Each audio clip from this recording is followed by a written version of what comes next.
To its residents and visitors alike, the Melbourne skyline is both distinctive and recognisable. Equally distinctive and recognisable are the iconic trams that operate on the streets of this, Australia's second city. The first settlement was established here in 1835. The cable trams followed some 50 years later.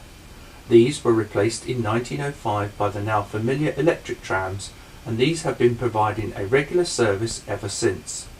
Today, the tram network has over 250 kilometres of usable track. Indeed, the trams have become a symbol of this city. The famous W class can be seen here providing a service on the City Circle line. The Melbourne Tram fleet comprises a vast range of single, double headers, 3 and 5 coach sets. These form the backbone of the fleet. The next stop is Flinders Street. Change here for routes 70, 75 and City Circle.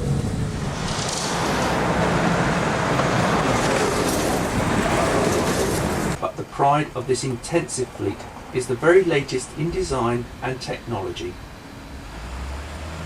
Introduced on Route 96, the St Kilda line, this is the new E-Class stock, and like all its predecessors, it's been built here in the state of Victoria.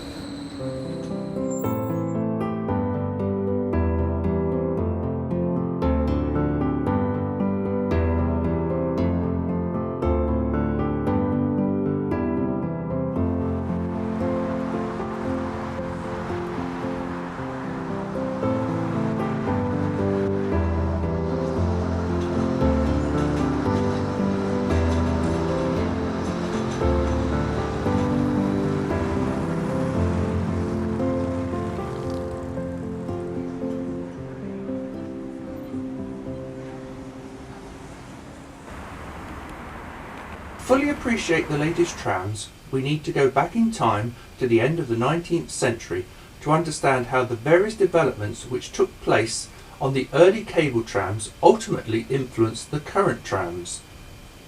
To do this, a visit to an original tram depot has been arranged to see the very first trams or cable trams. Today, one such depot has been saved and converted to a museum here in the district of Hawthorn. The Hawthorn Tram Museum is easily reached from the city centre by, of course, a tram. Route 70 and Route 75 stop close to the depot at Riversdale Junction. It's stop 29 on the route to either Wattle Park or Vermont South. The depot was built for the tramway opening, and it was built in 1916, and the tramway opened in 1917. The original 4 roads were built, and very soon more and more customers came along as this area developed out towards Camberwell, and so they had to build another lesser depot beside, which was opened in 1919. As I said, this was the only tram route, and the electric tram route that went into the city of Melbourne. When the depot was built, this was very far from the power station, and the actual high voltage wasn't available for many places. Usually it was only for toasters and lights and things like that. So to actually run a tramway system, you really needed a battery. So the part that's our shop now was the original battery room. They'd be probably a 250 or 500 kilowatt battery, and they used to charge them up.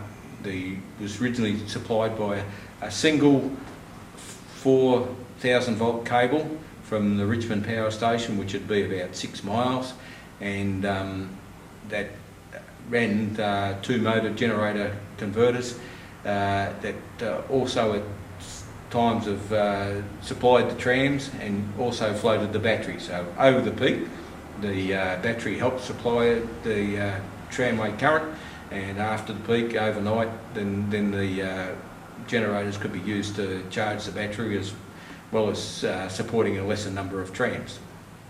We've still got a substation next door here which supplies the normal tramway system, and all these area here has been converted to other uses. The batteries probably went till a bit after the war, 1920, 1921, then there were better supply arrangements available. The depot basically continued running until 1965 as a running depot, and then for different reasons they decided to run all the trams out of Kew and also Hawthorn. So this place was made redundant, and some trams sat in here from 1965 until government decided to redevelop the site in 2002. So it was vacant and not used for all that time, apart from upstairs where from the 65 until I think the late 1980s, a clothing depot for all the tram drivers and conductors was established there. So every new employee would come along to this place upstairs and get their uniform fitted. But that was probably only using maybe a tenth of the depot. So in about 2002, government decided the land was far too valuable for just sitting here because it was right on the Yarra River and a very prominent location in Hawthorn. So a committee of development through Vic Urban was called there, the government's property developer. And I was happy enough to sit on that development panel as well, and we interviewed some 23 property developers, and Land Lease ended up winning the proposal to redevelop the site. So government decided to keep the tram depot at ground level, where we store all the trams and have our offices and our meeting rooms. The original building was then developed into double-storey apartments above us, and then another wing of apartments on the slope going down towards the river. There's about 80 apartments here, and we've now, as a tram group, are self-sustaining in this area. We have a very valuable shop that sells a lot of material, and we maintain everything here on behalf of the government. Well, this is the final bit from the Prahran and Melbourne Tramways Trust, their final design. The actual production of the cars by Duncan and Fraser in Adelaide, didn't arrive till after the board had been formed. So these were the initial cars of the Melbourne Tramways Trust, or the Tramways Board, and turned around, and they're really the older bit of the W. So they saw the drop, said a bit, yeah, that's good. They said master car builders instead of real 77Es, and they're very nice finish in the body, and unfortunately this one's been painted with colour fleck in the ceiling, but there's some beautiful woodwork in these. Centennial Federation, they had a cavalcade of different sorts of trams, all the heritage trams, and to really commemorate what had been happening in Preston, the workshops for all those years from 1925, 26, the workers built this.